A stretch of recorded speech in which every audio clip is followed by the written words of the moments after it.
Christ the redeemer, యేసే విమోచకుడు అనే ఈ క్రొత్త యూట్యూబ్ ఛానల్కి స్వాగతం. ఈ వీడియోలో క్రైస్తవత్వాన్ని గురించి అనేక అంశాలు మనం ప్రస్తావించుకుందాం. మొదటిగా యేసుక్రీస్తు ఎవరు అనే సందేహాన్ని నేను నివృత్తి చేయాలనుకుంటున్నాను. ఇది కేవలం క్రైస్తవులకే కాదు, క్రైస్తవేతరులు కూడా దీన్ని మీరు వినొచ్చు. యేసుక్రీస్తు క్రైస్తవ మతంలో ప్రధాన వ్యక్తి. క్రైస్తవులు దేవుని కుమారుడుగా యేసుక్రీస్తుని పరిగణిస్తారు. క్రైస్తవ సాంప్రదాయం ప్రకారం యేసుక్రీస్తు ఎవరనే దానికి సంబంధించిన ముఖ్య అంశాలు ఇక్కడ ఉన్నాయి. పాత నిబంధనలో ప్రస్తావించబడిన మెస్సయా క్రీస్తు రూపంలో వచ్చారని క్రైస్తవులు నమ్ముతారు. క్రైస్తవ సాంప్రదాయం ప్రకారం యేసుక్రీస్తు ఎవరనే దానికి సంబంధించిన ముఖ్య అంశాలు కొన్ని ఈ వీడియోలో మనం చూద్దాం. చారిత్రక మరియు మతపరమైన సందర్భం.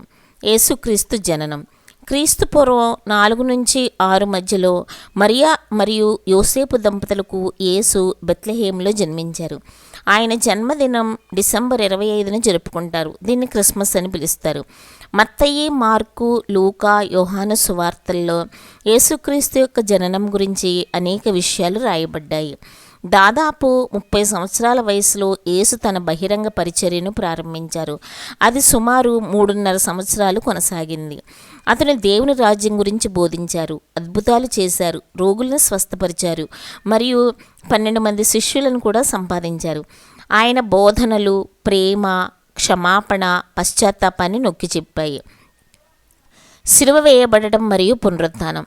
క్రీస్తు శకం 30 నుంచి 33లో పోన్షియస్ పైలట్ పాలనలో రోమన్లు యేసును సిలువ వేశారు. ఈ సంఘటన గుడ్ ఫ్రైడే నాడు జరిగింది.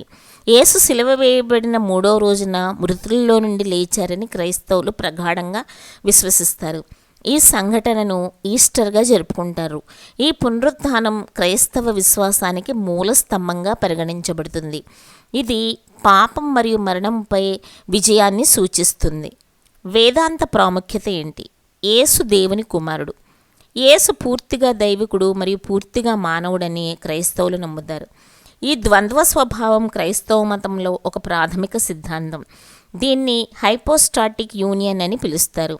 దేవుని కుమారుడుగా యేసు త్రిత్వం యొక్క 2వ వ్యక్తిగా పరిగణించబడతారు. ఇందులో తండ్రి, కుమార, పరిశుద్ధాత్మ ఉన్నారు. మెస్సయా మరియు రక్షకుడు. పాత నిబంధనలో ప్రవచించబడిన యేసు మెస్సయా క్రీస్తు అని క్రైస్తవులు నమ్ముతారు. మానవాళిని పాపం నుంచి రక్షించడానికి ఆయన పంపబడ్డారని నమ్ముతారు. ఆయన జీవితం, మరణం, పునరుత్థానం మానవాళి యొక్క మోక్షానికి దేవుని ప్రణాళిక యొక్క నెరవేర్పుగా పరిగణిస్తారు. ఆయన బోధనలు మరియు ఉపమానాలు. యేసు తన ఉపమానాలకు లోతైన ఆధ్యాత్మిక అర్థాలతో కూడిన సాధారణ కథలకు ప్రసిద్ధి చెందాయి. మంచి సమారిటన్ యొక్క ఉపమానం మరియు తప్పిపోయిన కుమారుని యొక్క ఉపమానం మొదలైనవి. The sermon on the mount. ఇందులో బియాటిట్యూడ్స్ అనగా ధన్యతలు ఉన్నాయి. ఇవి నైతిక మరియు నైతిక బోధనలు నొక్కి చెప్పే అత్యంత ప్రసిద్ధ ప్రసంగాలలో ఒకటి. ప్రభావం మరియు వారసత్వం. క్రైస్తవ చర్చ్. ఆయన పునరుత్థానం తర్వాత యేసు శిష్యులు మరియు అపోస్తులు ఆయన బోధనలను విశ్వవ్యాప్తం చేశారు. ఇది క్రైస్తవ చర్చి ఏర్పడడానికి దారితీసింది. బైబిల్ యొక్క కొత్త నిబంధన ముఖ్యంగా మత్తయి, మార్కు, లూకా మరియు యోహాను యొక్క సువార్తలు యేసు జీవితం మరియు బోధనలను వివరిస్తాయి. ప్రపంచ ప్రభావం. యేసు బోధనలు పాశ్చాత్య నాగరికత మరియు ప్రపంచ చరిత్రపై తీవ్ర ప్రభావాన్ని చూపాయి. సంస్కృతి, చట్టం, నీతి మరియు తత్వశాస్త్రం యొక్క వివిధ అంశాలను ప్రభావితం చేశాయి. క్రైస్తవ మతం యేసు జీవితం మరియు బోధనల ఆధారంగా ప్రపంచవ్యాప్తంగా బిలియన్ల మంది అనుచరులతో ప్రపంచంలోనే అతి పెద్ద మతంగా ఉంది. చివరిగా యేసుక్రీస్తు ఒక చారిత్రాత్మక వ్యక్తి మరియు మతపరమైన చిహ్నం.